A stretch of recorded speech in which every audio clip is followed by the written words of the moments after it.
Pensez-vous que le négationnisme constitue une menace envers les valeurs européennes? Pouvez-vous vous en expliquer?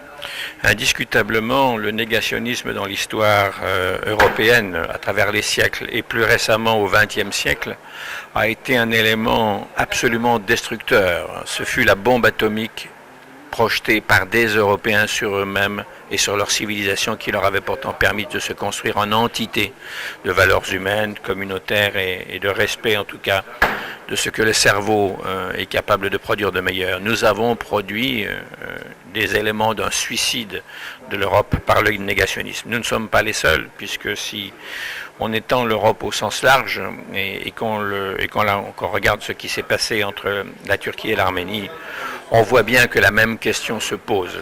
Le philosophe a dit que les peuples qui ne connaissent pas leur histoire s'exposent à la revivre, et c'est ceci un élément du futur et non pas du passé qui m'apparaît aussi dangereux qu'il ne le fut autrefois.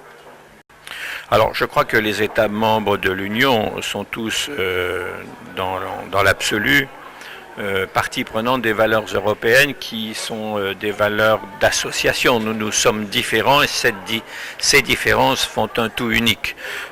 Après, il y a la réalité quotidienne. Et dans la réalité quotidienne, bien entendu, nous ne sommes jamais trop vigilants, jamais trop armés pour faire attention. Alors, il y a beaucoup de pays où des mouvements négationnistes ont pavillon sur rue, ont droit de citer, s'expriment, recueillent même des voix aux élections et parfois même entreprennent des actions expéditives pour essayer d'écarter des gens qui ne leur conviennent pas. Par conséquent, c'est une vigilance qui doit rester, je dirais, contemporaine, régulière, quotidienne, et c'est la raison pour laquelle cette directive a été établie en 2008. Vous savez, les meilleures lois ne sont jamais que ce que les gens chargés de les appliquer sont eux-mêmes. Autrement dit, une mauvaise loi avec des gens vertueux fera de très bons résultats.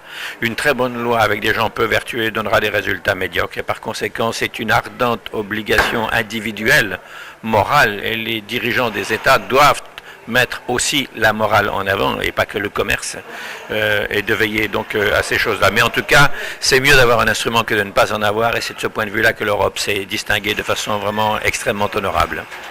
Merci beaucoup, monsieur. Harms the European democratic values and to what extent? No, it would harm it if we do not take note of it and do not work against it. And therefore, I think it's very much important if I see the Turkish membership negotiation, that we should see the history and everyone has to accept its history as part of European truth and democracy. What role should the European Parliament play in helping member states to enforce the framework decision against hate speech and denial? No, I think it's very much important that we in the European Parliament ourselves debate these questions quite often, that we keep it on the political agenda. And this, I think, it's the best way to give these principles life. There are various genocides denial, the most well-known targeting the Armenian, Jewish and Tutsi genocides.